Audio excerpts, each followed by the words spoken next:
Então, nessa aula, iremos resolver o primeiro exercício de cálculo e dimensionamento de uma transmissão por coroa e rosca sem fim. E assim como nos outros exercícios também, alguns dados são extremamente importantes para iniciarmos o nosso cálculo. O primeiro desses dados tem a ver com o sistema de acionamento.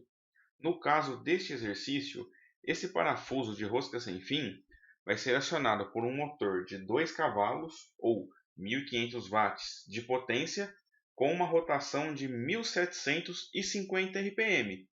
Estes são os dados de entrada. Por sua vez, esse redutor precisará ter no seu eixo de saída uma rotação de 70 RPM.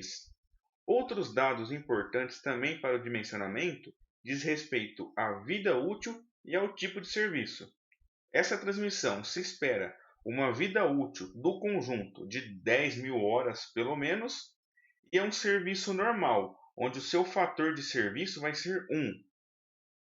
Para ponto de partida, nós teremos que o material do parafuso, como foi visto nas aulas anteriores, pode ser tanto o aço 1020 como o aço 1045. Neste caso, iremos utilizar o aço 1045 com uma dureza especificada de 50 ROC. No caso do material aço 1045, conseguimos atingir essa dureza utilizando o processo de têmpera e revenimento. Caso fosse ser utilizada uma dureza menor, poderíamos usar o aço 1020 cementado. No nosso caso é aço 1045 com uma dureza de 50 ROC. Já o material dessa nossa coroa, da transmissão por coroa e rosca sem fim, vai ser o bronze SAI 65. Então, com esses primeiros dados, o que vamos levar em conta para dimensionarmos a nossa transmissão? No caso da transmissão de coroa e rosca sem fim, são levados em conta simultaneamente os critérios de resistência e critério de desgaste.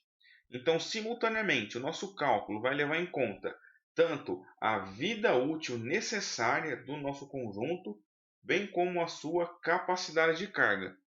Então, com essas primeiras informações, nós podemos iniciar o nosso cálculo. O primeiro passo para iniciarmos o nosso cálculo é sabermos a relação de transmissão do nosso conjunto, visto que os dados que foram informados têm a ver com a rotação de entrada e a rotação de saída. E para sabermos então a nossa relação de transmissão necessária, utilizaremos a seguinte fórmula, que é a relação de transmissão total é a rotação de entrada dividido pela rotação de saída, ambas em RPM ou rotações por minuto. Então, fazendo aqui a substituição desses valores, teremos que a nossa relação de transmissão vai ser 1.750 RPM de entrada dividido por 70 RPM na saída. Executando aqui essa divisão, nós teremos que a nossa relação de transmissão desse nosso conjunto vai ser de 25 ou 1 para 25. Agora que atingimos essa informação, nós podemos calcular qual é o torque no parafuso. Essa fórmula é exatamente igual à fórmula do torque no pinhão, porém, ao invés do torque estar aplicado ao pinhão, que seria a engrenagem menor, no caso da transmissão por coroa e rosca sem fim, esse torque é aplicado ao parafuso. E usamos a seguinte fórmula, que é 30 vezes a potência do motor dividido por π vezes a rotação do motor. Apenas lembrando que a potência do motor deve estar em watts e não cavalos, e a rotação em RPM. Fazendo então aqui a substituição, nós teremos que o torque no parafuso vai ser 30 vezes 1.500 watts, dividido por π vezes 1.750. Com isso, teremos que o nosso torque no parafuso vai ser 45.000 dividido por 5.497,8, que nada mais é do que 3,14, que é o valor de π, vezes 1.750. Resolvendo então essa divisão, nós teremos que o torque do nosso sistema aqui no parafuso vai ser de 8,18 Nm. Multiplicando esse valor por 1.000, nós teremos o valor em newtons milímetros, que é a unidade que vamos utilizar. Então, o torque no parafuso vai ser de 8.180 newtons por milímetro. Partimos então agora para o cálculo do número de dentes da coroa. O número de dentes da coroa leva em conta o número de entradas do parafuso rosca sem fim vezes a relação de transmissão total. Nesse caso, utilizaremos o número de entradas igual a 2. Se você voltar na aula anterior, lá está representado qual é o número de entradas especificado para cada nível de redução. No nosso caso, utilizaremos duas entradas. Aqui na aula também está disponível para download todas as tabelas onde iremos extrair os valores para colocarmos aqui na nossa fórmula. São tabelas extremamente simples, apenas com os valores necessários. Por isso não se torna necessário olharmos a tabela nesse momento. Eu tenho certeza que a tabela está bem explicativa, mas caso você tenha alguma dúvida, você pode deixar aqui de comentário na aula que eu vou te responder o mais rápido possível. E apenas reforçando, aqueles valores de número de entradas do parafuso para cada nível de redução não é um valor que você precisa seguir à risca, é apenas um norte para o projetista. Você tem liberdade de escolher qual é o número de entradas da sua aplicação. Então, neste nosso exercício vai ser duas entradas. Então, teremos que o número de dentes da coroa vai ser 2, que é o número de entradas, vezes a relação de transmissão total, que é 25. Executando aqui esta multiplicação, nós teremos que o número de dentes da coroa vai ser de 50. Após isso, vamos calcular no nosso próximo passo qual é o fator de carga da nossa transmissão. E o cálculo do fator de carga se dá pela seguinte fórmula: 60 vezes H, que é o número de vida útil esperada em horas, vezes a rotação da coroa. E todas as informações nós já temos, bastando então apenas fazer a substituição aqui na fórmula. Então teremos 60 vezes 10.000 horas, vezes 70, que é a rotação da coroa. Executando aqui esta multiplicação, nós teremos que o fator de carga vai ser 42 milhões. Ou se não, 42 vezes 10 a sexta. Esses números aqui são exatamente iguais. Porém, aqui esse número foi passado para notação científica. Como se passa para notação científica? Você pega esse número inteiro, nesse caso 42, você coloca 42 vezes 10 elevado ao número de zeros que tem. No caso, temos aqui 6 zeros. Então, é 42 vezes 10 a sexta. Você pode usar tanto um valor como o outro, como você achar mais simples para o seu cálculo. Então, agora que temos o fator de carga, vamos calcular qual que é o fator da aplicação da carga. E a fórmula para o fator da aplicação da carga, que nós denominamos como sendo K, vai ser a raiz oitava de 10 elevado a 7, dividido pelo fator de carga que nós acabamos de encontrar. Trocando então aqui os valores, nós teremos que o nosso fator de aplicação de carga vai ser a raiz oitava de 10 a sétima, dividido por 42 vezes 10 a sexta, ou 42 milhões, como você preferir. Nesse caso aqui, se você estivesse executando essa conta na calculadora ou até mesmo na mão, você pode simplificar esse 10 a sétima com esse 10 a sexta, o que vai nos dar aqui a raiz oitava de 0,238, que nada mais é do que eu resolver essa parte que está interna aqui na raiz oitava. Após isso, com o auxílio da calculadora, extraindo a raiz oitava de 0,238, você vai chegar que o seu fator de aplicação de carga vai ser de 0,835. Com isso, então, podemos partir para o nosso próximo passo, que seria calcular qual é a pressão máxima de contato permitida para esta aplicação.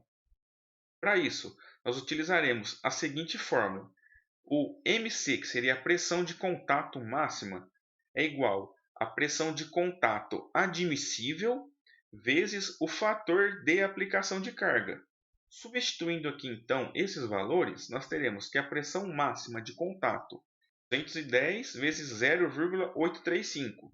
Esse valor aqui nada mais é do que o fator de aplicação de carga que nós encontramos anteriormente. Agora, esse valor de 210 é obtido por meio da tabela. Essa tabela, esse valor se altera a depender da dureza do parafuso. Nesse caso, como a dureza é superior a 45 Rockel C, esse valor de contato admissível é 210 newtons por milímetro quadrado. Se a dureza especificada do parafuso fosse menor do que 45 Rockel C, ou seja, se esse parafuso fosse fabricado no aço 1020 cementado, ao invés de 210, esse valor seria 190. O que quer dizer que, pelo material ser menos resistente, a pressão de contato máxima permitida para a aplicação vai ser menor. Mas no nosso caso é 210. Basta você consultar a tabela que vai estar disponível para download aqui na aula. Então, realizando essa multiplicação, nós teremos que a pressão máxima de contato para essa aplicação vai ser de 175 newtons por milímetro quadrado. Vamos então agora encontrar qual é o número de módulos do sem fim. Com essa informação do número de módulos do sem fim, nós já conseguiremos extrair algumas informações do parafuso sem fim. E essa fórmula do número de módulos, esse Q asterístico, nada mais é do que o número de módulos do sem fim. Vai ser o número de entradas da nossa rosca sem fim dividido pela tangente desse ângulo de hélice do parafuso. Essas informações dos ângulos de hélice já foi visto mais a fundo na aula anterior, onde falamos sobre as características geométricas da rosca sem fim e da coroa. Nesse caso, então, basta apenas substituirmos. Nós temos que o nosso número de entradas é 2, dividido pela tangente de 17 graus, como foi informado. Esse ângulo de hélice da rosca sem fim depende muito do tipo de aplicação, porém ele não influencia tanto assim no cálculo do dimensionamento. Essa informação é uma informação muito mais complexa, porém ela não é necessária nesse momento para você conseguir projetar as suas primeiras transmissões por coroa e rosca sem fim. Neste caso, você pode considerar sempre esse ângulo de hélice sendo 17 graus. E para saber a tangente desse ângulo de 17 graus, basta novamente consultar a tabela que está disponível para download. Bastando então apenas aqui fazer a substituição. Teremos então que o número de módulos do sem fim vai ser 2, que é o número de entradas, dividido por 0,306, que é a tangente de 17 graus. Então, efetuando essa divisão, nós teremos que o nosso número de módulos do sem fim é 6,5.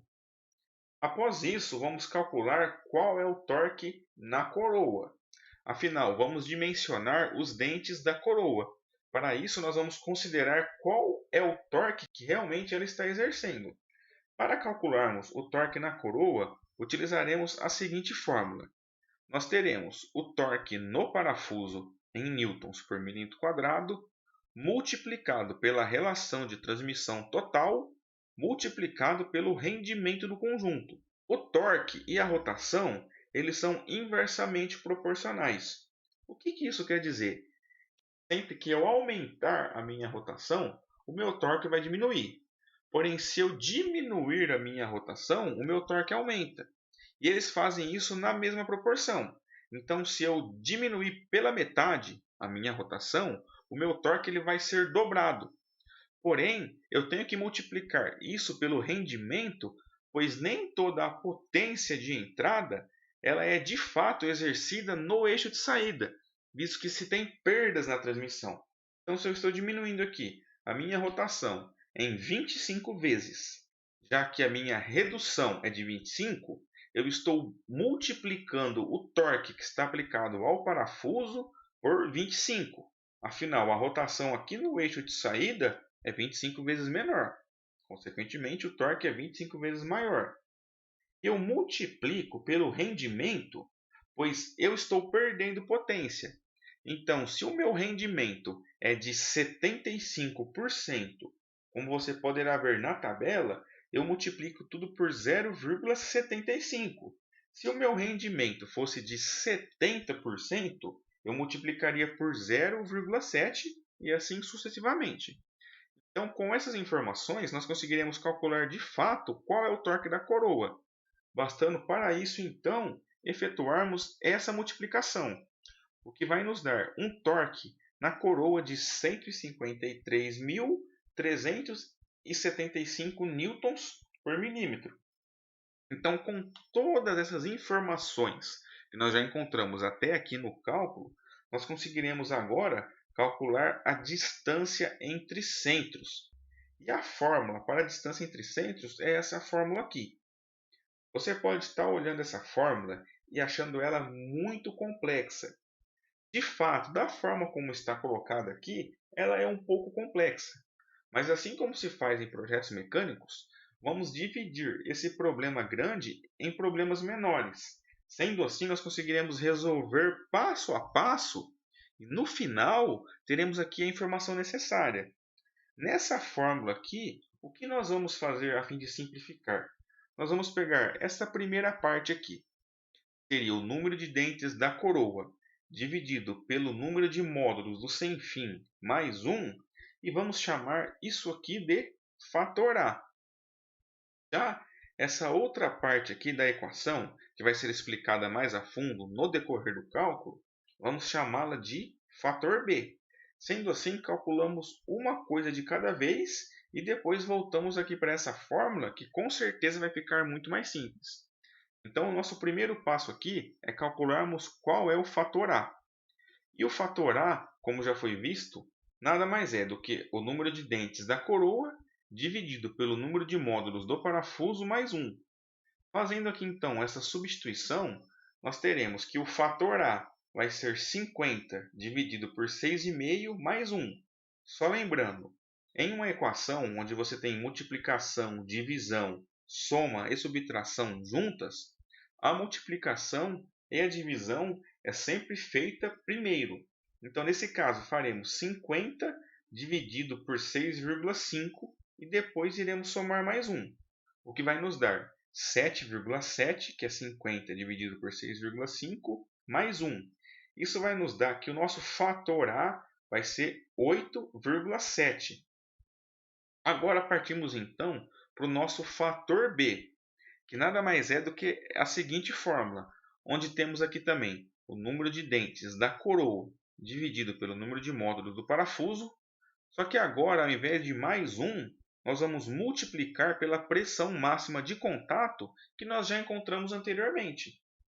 Fazendo isso, então, nós teremos que o meu fator B vai ser 54 dividido por 50 dividido por 6,5 vezes 175, que é a nossa pressão máxima de contato encontrada.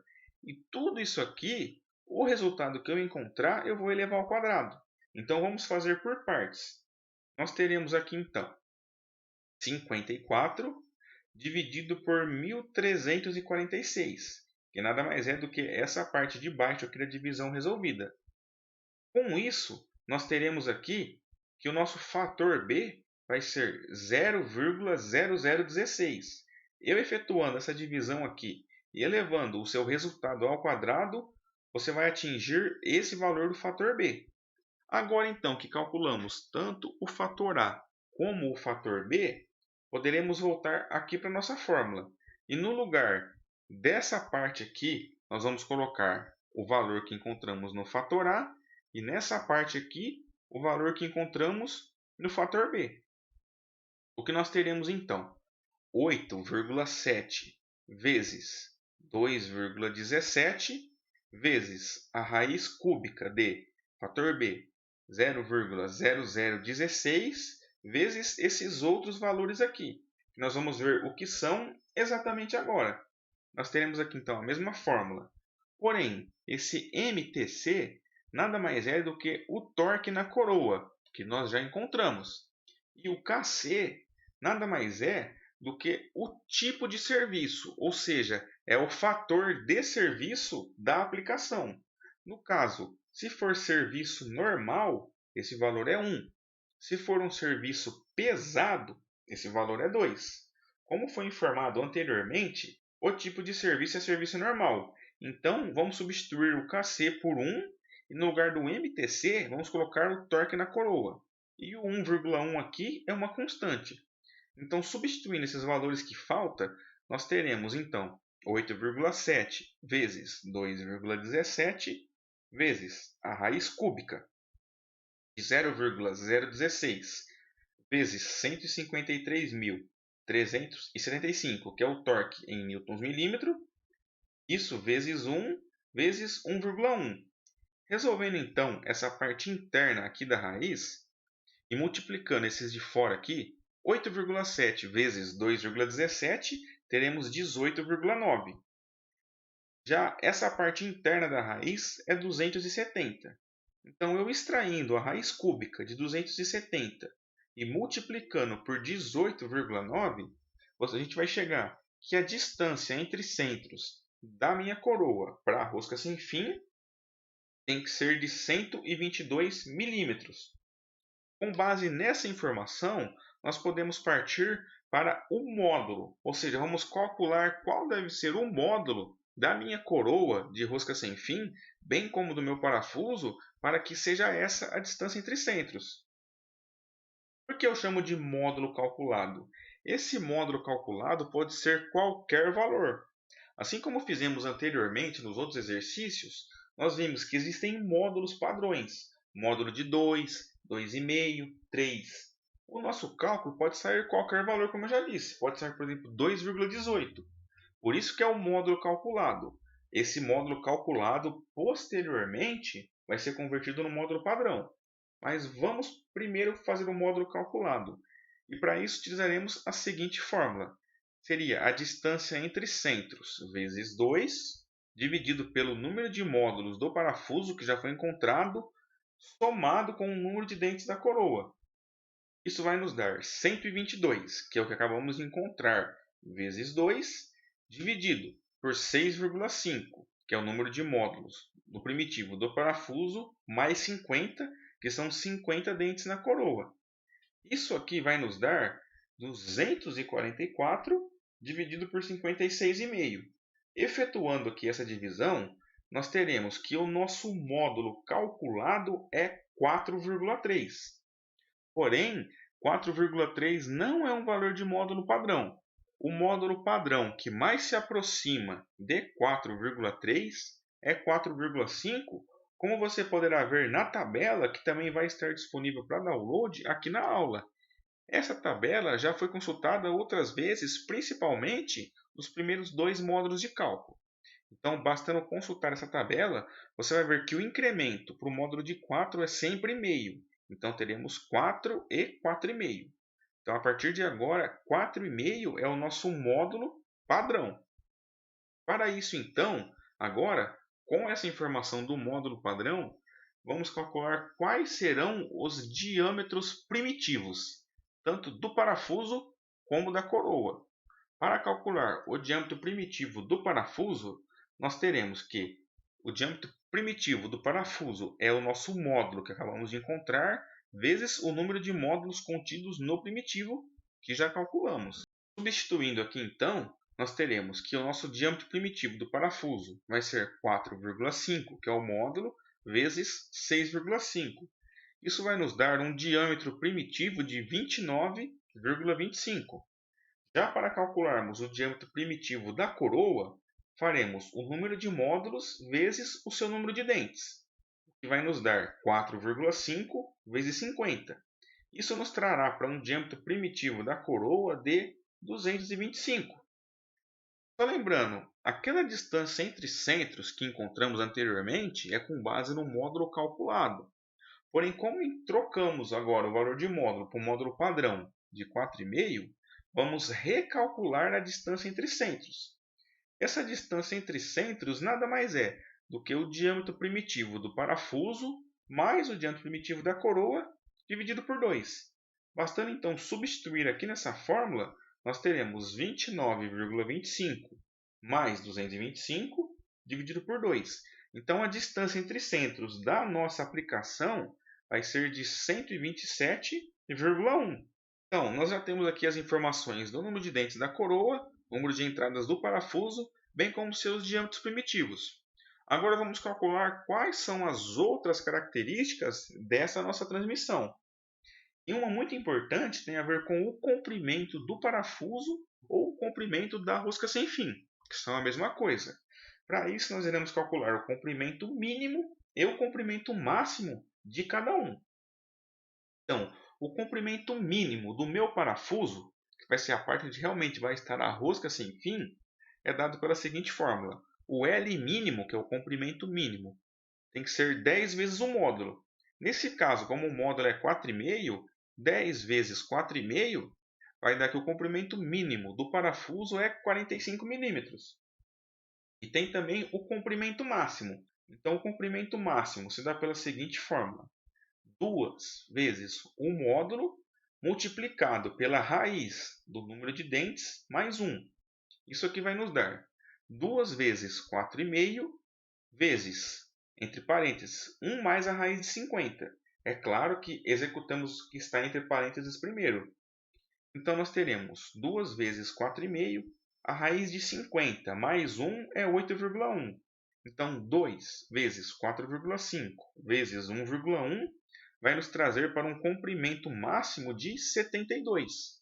Então, quando você for fazer o seu desenho do parafuso, o comprimento da rosca tem que estar entre 45 milímetros e 72 milímetros. Então, após isso, vamos calcular qual é a força tangencial da coroa.